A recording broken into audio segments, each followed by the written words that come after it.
پلٹ ہے. اللہ تعالیٰ کئی جگہ الفاظ میں فرماتے ہیں ایک جگہ پہ کہ ہم ان کو چھوٹے عذاب سے دوچار کرتے ہیں تاکہ ان کو بڑے عذاب سے بچا لیں.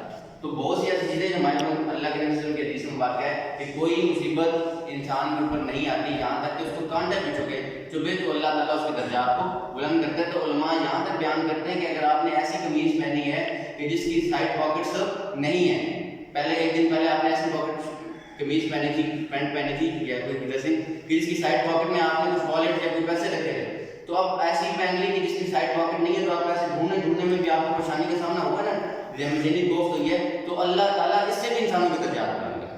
یہ تھوڑی سی جو ٹینشن, تھوڑی سی پریشانی ذہن کے اندر آئی ہے تو اللہ تعالیٰ اتنا رحیم ہے, اس سے بھی پریشانیاں دور کرتے ہیں. تو اللہ تعالیٰ یہاں پہ کہتے ہیں کہ ہم پریشانیاں اس لیے لے کے آتے ہیں تاکہ یہ اللہ کی طرف پلٹ جائے.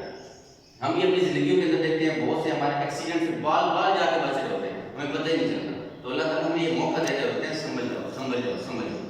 پھر اللہ کے نبی صلی اللہ علیہ وسلم سے یہ کہوایا جا رہا ہے کہ اے نبی صلی اللہ علیہ وسلم کہہ دیجیے کہ میں کوئی اس بات کا دعویٰ نہیں کرتا کہ میرے پاس کسی قسم کے مفاتیح الغیب, میرے پاس خزانے کی کنجیاں ہیں, میرے پاس کسی قسم کے خزانے کی کنجیاں نہیں ہیں. نبی صلی اللہ علیہ وسلم آپ نے کہہ دیجیے, آپ صلی اللہ کی اپنی عزتیں آپ دیکھیں, اندازہ چیک کریں کہ آپ سے کہلایا جا رہا ہے کہ آپ کہہ دیجیے کہ میرے پاس کوئی علم غیب نہیں ہے, میرے پاس کوئی غیب کوئی کسی قسم کے خزانے کی کنجیاں نہیں ہیں, میں یہ نہیں دعویٰ کرتا کہ میں فرشتہ ہوں. تو علم غیب کے والے سے یہ بات سمجھ لیں کہ اللہ کے ہاں اللہ کی نظر سے کوئی غیب نہیں ہے, ٹھیک ہے, اللہ کی نظر سے کوئی غیب نہیں ہے. ہم لوگوں کے اچھا اللہ تعالیٰ جس کو چاہے اپنے غیب کے علم کا کچھ حصہ دے دے. اب جنت جہنم کفار کے تذکرات پرانی قوموں کے تذکرے یہ وہ سارا تو ہماری نظر سے تو غیب ہے نا. تو اللہ جس کو چاہے اپنے غیب کے علم میں سے کچھ حصہ عطا فرما دیتا ہے. لیکن کسی کو یہ سمجھنا, چاہے انبیاء کو, اولیاء کرام کو, صحابہ کرام کو, کسی کو یہ سمجھنا کہ عالم الغیب وہ ہیں, یہ والا معاملہ جو ہے وہ خطرناک ہے. یہاں پہ اللہ تعالیٰ نے کلیئر آپ سے کہلوا دیا ہے کہ ان سے کہتے ہیں کہ میرے پاس کوئی علم غیب نہیں ہے اور غیب کی کنجیاں بھی, کسی خزانے کی کنجیاں بھی میرے پاس نہیں اور میں فرشتہ بھی نہیں ہوں بلکہ اللہ کا برگزیدہ بندہ ہوں. پھر اللہ تعالیٰ کہتے ہیں کہ یہ جو معاشرے میں جن لوگوں کا اسٹیٹس کم ہے تو کفار کہتے ہیں یہ تو آپ ان کے اتنے قریب ہیں, یہ ان سے کیا انقلاب دیں گے, کیا کریں گے. تو اللہ تعالیٰ کہتے ہیں کہ اللہ تعالیٰ ان لوگوں پر مہربان ہے, جو بھی آپ کے پاس ہیں آپ ان کو اچھی ہاسپٹیلٹی کریں, ان کے ساتھ اچھے طریقے سے ٹریٹ کریں.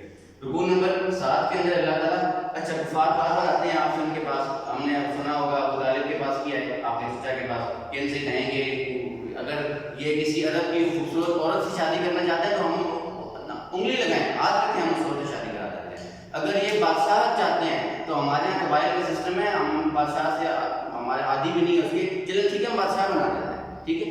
اگر یہ کسی بادشاہ چاہتے ہیں, یہ سربراہی چاہتے ہیں, کوئی زمین چاہتے, کچھ بھی چاہتے ہیں, دنیاوی زندگی کچھ چاہتے ہیں تو ہم ابھی ان کو دے دیتے ہیں.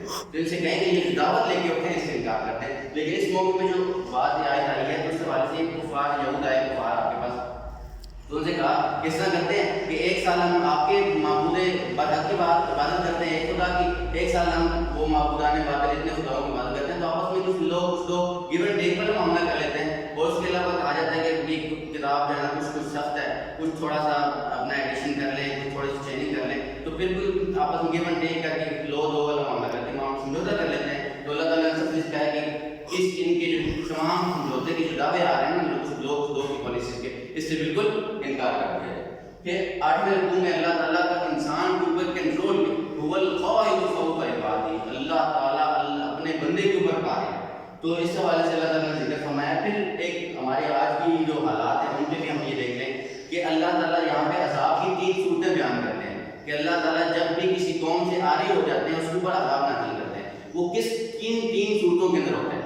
یا تو اللہ تعالیٰ کہتے ہیں من فوق, ہم ان کے اوپر سے عذاب نازل کرتے ہیں, تو اوپر سے عذاب بارشوں کی صورت میں ہو سکتا ہے, اوپر سے عذاب پتھروں کی بارش کے اندر ہو سکتا ہے, اوپر سے عذاب خون کی بارشوں کی صورت کے اندر ہو سکتا ہے. تو بہت سی ہم چیزیں دیکھتے ہیں. تو یہ ہم دیکھتے ہیں کہ اوپر سے قوم لوط کے اوپر جب پتھروں کی عذاب پایا اور ایک ایک پتھر کے اوپر نام لکھا تھا کہ یہ اس کافر کے اوپر ہے, اور ان کا جرم لکھا تھا, ہم پورا عذاب میں آگے جا کے پڑھیں گے. اور پھر اس قوم کے نیچے سے عذاب آئے گا, یعنی سیلاب اللہ تعالیٰ زمین کے مسام پھاڑ دے گا, اور کیا کہ اللہ تعالیٰ بارش کے ذریعے یا زمینی کئی بیماریاں اس طرح سے پیدا کروائے گا اور کئی اس طرح سے چیزیں. اور پھر اس کے بعد ان کو باہم آپس میں جھگڑا کر, آج ہم یہ دیکھیں ہمارے 2008 کے اندر کتنا بڑا زلزلہ آیا, ہم نے کوئی عبرت پکڑی اس زلزلے سے. مجھے یہ بتائیں ہمارے یہاں سیلاب کے جو معاملات ہوتے ہیں, ابھی کچھ عرصے پہلے جو سیلاب آیا تھا ہمارے گاؤں کے اندر گائیں بھینسیں اور وہ جو بیل وغیرہ طرح دن کے جو ہے نا پانی کی اوپر چاہیے. تو بات یہ سمجھنے کی ہے قید سالی دیکھ لیں ہمارے یہاں کتنے سے بات اللہ تعالیٰ جو ہمارے ہر سال ہم دیکھتے ہیں کہ بھائی ہمارے یہاں کسان وغیرہ صلاۃ وہ کیا کہتے ہیں صلاۃ وہ جو اس کے صلاۃ الاستسقاء جو ہے وہ پڑھنے جایا کرتے ہیں. تو مطلب بات سمجھنے کی ہے کہ اللہ تعالیٰ کو اوپر سے بھی عذاب ہے, نیچے سے بھی عذاب ہے. اس کے علاوہ بام شیعہ سنی کی آپس میں تفریق, جب باہر سے ڈیزی کٹر گرتا ہے ڈرون گرتا ہے تو وہ یہ نہیں دیکھتا کہ یہاں پہ سنی تھی شیعہ تھا یا ریڈیو مسئلے کے تھے یا دیوبند مسئلے کے تھے, وہ یہ نہیں دیکھتے. تو یہاں پہ آپس میں لڑ کے اپنے آپ کو خراب کیا جا رہا ہے. تو سمجھنے کی بات یہ ہے کہ اللہ تعالیٰ کی طرف سے تو اللہ کے عذاب کی 3 صورتیں جو آج ہمارے اندر ہے تو ہمیں اس سے عبرت پکڑنی چاہیے.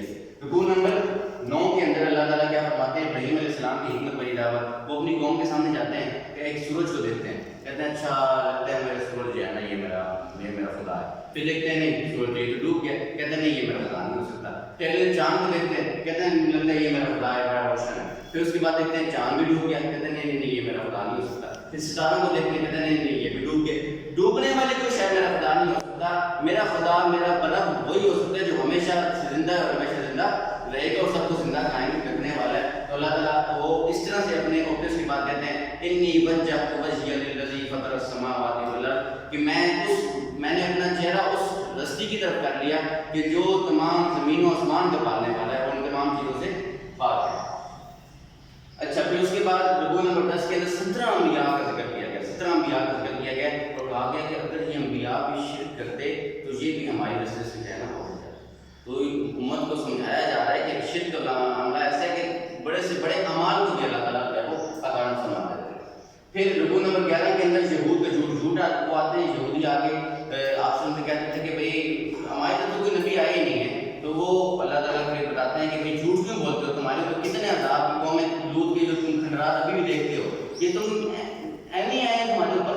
تو یہ ایسے جھوٹ نہ بولو. تو اللہ تعالیٰ نے تمہارے پچھلوں کو بھی ایسے بھون دینے والا تھا. اور پھر موت کی سختی کا ذکر, موت کی سختی اب یہ بھی الگ ٹاپک ہے انشاءاللہ, پھر کبھی اس کو دیکھیں گے کہ مومن کی جو روح ہے نا, جب مومن کو نکالتے ہیں تو اس طرح سے نکالتے ہیں جس طرح عطر کے اندر سے وہ ہے نا وہ اس طرح سے نکالا جاتا ہے. یا اس کے علاوہ اس کی بہت سی مثالیں ہیں. اور اس کے علاوہ کافر کی جو روح, اللہ کے فاسق کی جو بندہ ہے نا اس کی روح کس طریقے سے نکالی جاتی ہے. جس طرح وہ ٹھور والا جو کانٹا ہے نا, کانٹے کے اوپر کپڑا پھنسے ہے, کپڑے کو جو ہے نا وہ کھینچا جائے تو وہ کپڑا بھی پڑتا ہے, تو اس طرح سے اس کی روح کو جو ہے وہ نکالا جاتا ہے. تو اس طرح بہت سی اس کی مثالیں ہیں کہ موت کی جو سختی ہے, شیطان آتا ہے کہ مان لو میں تمہارا رب ہوں, مان لو میں تمہارا رب ہوں, تو اس وقت وہ بڑے لوگ مان جاتے ہیں. تو ہمیں اس بات پہ گمان ختم کر دینا چاہیے کہ ہم بس مسلمان ہیں اور ڈائریکٹ جنت میں جانا ہے. آخری وقت تک ہمارا امتحان ہے. ہر وقت اللہ سے جو ہے اللہ کی رحمت کی جو دعا مانگتے ہیں. موت کی سختی یہ انشاءاللہ پھر کبھی اللہ کے نبی صلی اللہ علیہ وسلم کو بھی یہ حالات تھا آخری وقت کے اندر کہ وہ اتنی وہ پسینہ جسم کے اوپر آ رہا تھا, تو آپ نے جو ہے نا وہ جو ہماری اماں فاطمہ رضی اللہ عنہا ہم سے کہا کہ پانی لے کے آؤ. پانی کے اندر جو ہے انہوں نے ہاتھ رکھے اور انہوں نے بولا اے فاطمہ موت پر رکھا ہے اور موت کی سختی بڑی ہے. تو بات یہ سمجھنے کی, تو ہم کس لیے یہ سمجھنے کی. رکوع نمبر 12 کے اندر اللہ کی جو سورہ نام ہے نعمتوں کے حوالے سے ایکسٹریم ہے. میں نے آپ کو بتایا یہ ایکسٹریم ہے اللہ کے نعمت ہے. اس میں نعمتوں کا ذکر اللہ تعالیٰ بیج کی مثال دیتے ہیں. یہ بیج ہے, یہ کس طرح زمین کو پھاڑ کے نکلتا ہے اور یہ سورج کی یہ تمہاری تند و تیز ہواؤں کو برداشت کر کے پتلا سا جو ہے وہ کرنا, وہ بڑا ہو کے وہ درخت بنتا ہے اور تمہارے لیے پھل لے کر آتا ہے. پھر اس کے علاوہ آسمان سے اللہ تعالیٰ بارشیں عطا فرماتا ہے. انسانوں کی پیدائش اگر انسان اپنے اوپر ہی دیکھ لے تو وہی انسان کی جو ہے ہدایت کے لیے کافی ہے. اور اس کے بعد اللہ تعالیٰ کہتے ہیں کہ ہم نے تمہیں پھل عطا کیے, تمہیں سبزیاں عطا کی. آپ خود دیکھ لیں ایک جیسی شیپ ہے, ایک جیسا سب کچھ ہے, ایک جیسے نکلے ہیں, بالکل وائٹ کلر میں ایک ریڈ کلر میں. واٹر میلن اور تربوز کی اگر آپ مثال دیکھیں کتنے خوبصورت. اللہ ٹیسٹ کے اندر بھی زمین آسمان کو فرق, کلر کے اندر بھی زمین آسمان فرق, زمین بھی ایک, پانی بھی ایک, سب کچھ. تو اللہ تعالیٰ کی کتنی نعمتیں ہیں. یہ سورہ بہت پڑھنے والی ہے, میں آپ سے ریکویسٹ کروں گا اس کو ضرور جا کے مطالعہ کیجیے.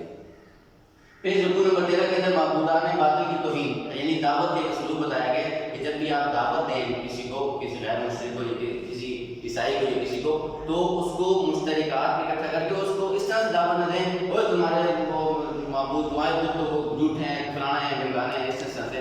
کیوں؟ کیونکہ جب تم ان کو اس طریقے سے دعوت دو گے تو وہ تمہارے معبود پر حق کو گالی دیں گے. تم گالی دے کے اور غلط رویے طریقے کی یہ دعوت دینے کا سلوک نہیں ہے, بلکہ تم ان کو احسن طریقے سے مشترکات لے کے آس پاس ان کی بیس بناؤ, پھر ان کو جو ہے وہ دعوت دو. پھر رکوع نمبر 14 کے اندر بتایا جا رہا ہے کہ نبی صلی اللہ علیہ وسلم یہ جو گٹھ آ رہا ہے نا تمہارے سامنے، ٹھیک ہے، آپ کے سامنے، کہ ان کی باقیاں آپ نے نہیں جانا، یہ ان کی اکثریت پہ آپ نے جانا. کل بھی ہم نے پڑھا تھا کہ اکثریت حق کا معیار نہیں ہے بلکہ وہ گمراہی کا معیار. اب وہ کس طرح سے، خیر ضروری بھی نہیں. ان تطع اکثر من فی الارض یضلوک عن سبیل اللہ، کہ اے نبی صلی اللہ علیہ وسلم اگر آپ یعنی ان میں سے اکثریت کی پیروی کریں گے تو یہ آپ کو اپنے راستے سے گمراہ کر دیں گے. تو بات سمجھنے کی جو government for the people to the people by the people democracy کی جو ڈیفینیشن ہے اس کے اندر ایک صاحب نیک پرہیزگار متقی سب کچھ ہیں، اور اللہ تعالیٰ نے ان کو وہ سوشل بھی بیہیویئر دیا ہے، سوشیلٹی کے اندر بھی وہ کافی ایکسٹریم کے اوپر ہے. لیکن جب الیکشن کے اندر وہ جب آگے چلتے ہیں تو ایک ایسا بدکار معاشرے کے اندر بتا خوری کرنے والا اور جس قسم کا بندہ، اب وہ 51 ووٹ لے لیتے ہیں، وہ 49 ووٹ لیتے ہیں، ان کا معاشرے کے اندر وہ سب کچھ کیا کرتے ہیں.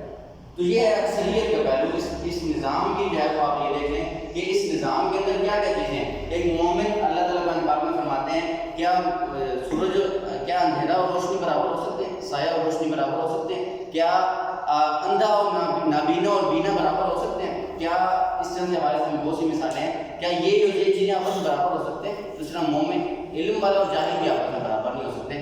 آپ کے سسٹم کے اندر دیکھ لیں کہ ایک پی ایچ ڈی پروفیسر اور ایک بنگی جیسی پروفیسر سے بھی انگوٹھا لگا کے لیں، ایک دونوں برابر. ایک ٹاپ کا علم نہیں، مفتی تقی عثمانی صاحب، مفتی منیب الرحمان صاحب، غلام دار جمی صاحب، ٹاپ کے علماء کی بات کریں، وہ اور ایک بنگی جیسی جو ہے نا جا کے اس سے انگوٹھا لگائیں، کیا وہ آپس میں برابر ہو سکتے ہیں؟